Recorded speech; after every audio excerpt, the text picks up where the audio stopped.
When games are played in this district, you throw out the records because it's always going to be a tough contest. I'll be here all night, and I'll have highlights for you tonight at 10. Now, Scott, it was just pointed out to me that I almost look like a Mosley coach with this green and the orange there, but that's not the case. We will be here all night, though, have highlights and hopefully some post-game from Coach Brown coming up tonight at 10. Back in the mid to late 90s, Rutherford was one of the most dominant programs across all of Northwest Florida. So it's a little more clear, but there's still a little bit of a logjam in second place there with Freeport and Port St. Joe. March 27th, 2007.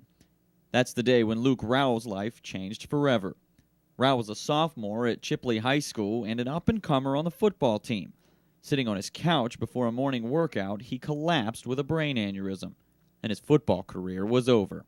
The doctor was very blunt. He was very kind of straightforward. He came to me and said, you know, this is the way it's going to be. You won't be playing football ever again. That's how he addressed it.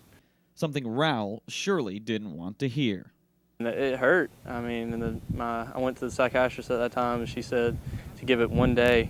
I mean, to let you mourn over it 1 day, and after that, you know, be done with it. And that's exactly what he did. His football career may have been over, but Luke was cleared by doctors to play non-contact sports. After his little medical issue, he came back and more or less just hung around a little bit, and then finally he came out last year and said, "Coach, I'm going to play golf." My dad and some of his good friends golf, and so I got into it. Like, I just kind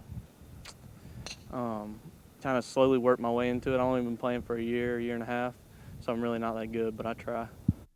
As a quarterback, Rowell was a leader on the field, and Coach Holloway says it translates directly to his golf game as well. He exactly does the same thing here. Guys, come on, let's go.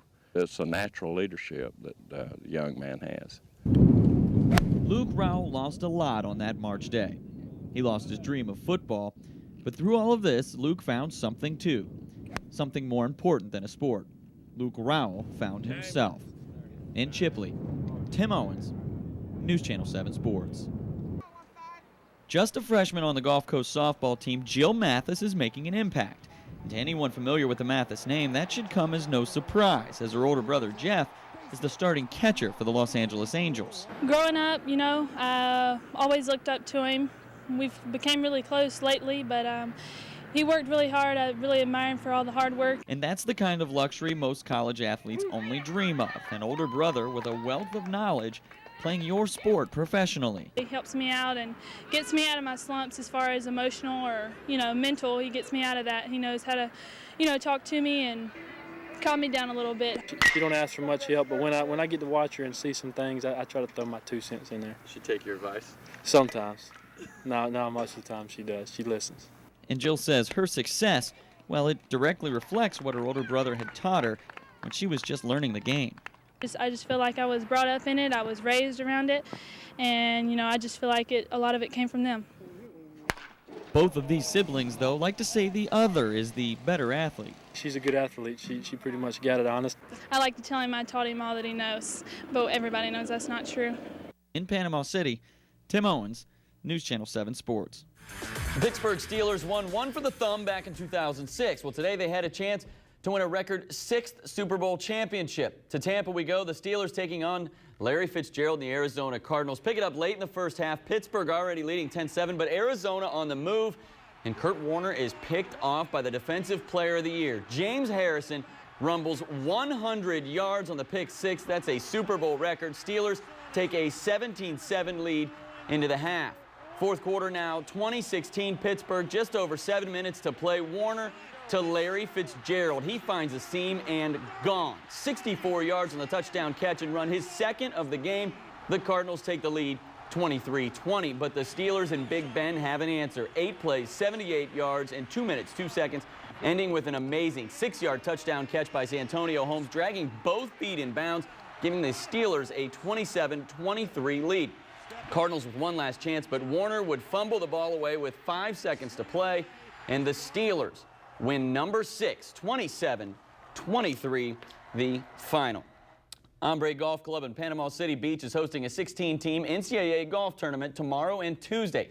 Teams coming from as far away as Tennessee and Oklahoma. One team of interest Columbus State out of Georgia is coached by Mark Immelman, brother of last year's Masters champion Trevor. Columbus State is currently ranked 5th in the country. Tee times for the tournament start at 7:30 the next 2 mornings. Well, the Gulf Coast baseball team already won the weekend series over Young Harris, trying to make it a clean sweep this afternoon over at Bill Frazier Field. Top of the 3rd in the Commodores. They were flashing a little leather early on. Bryce Lane getting the jersey dirty. Check out this catch out in right field. Gulf Coast still trailing, though, 3-1. Moving ahead, bottom 4 now 5-2. Commodores on the comeback.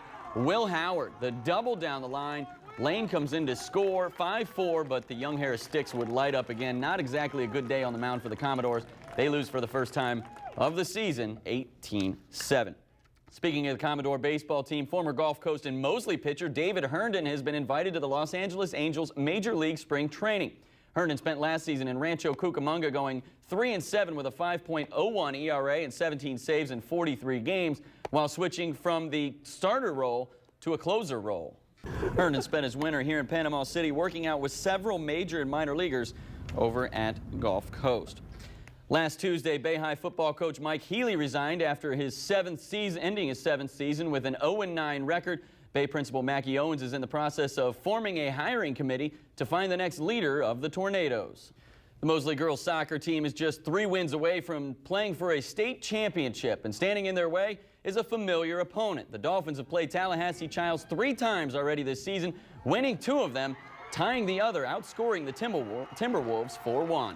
Mosley will host Childs in the region semis Tuesday night. Kickoff set for 7 o'clock over at Tommy Oliver. Well, let's take a quick look at the updated Panhandle Conference basketball standings. Chipola escaped with a win last night over Northwest Florida State. They're first.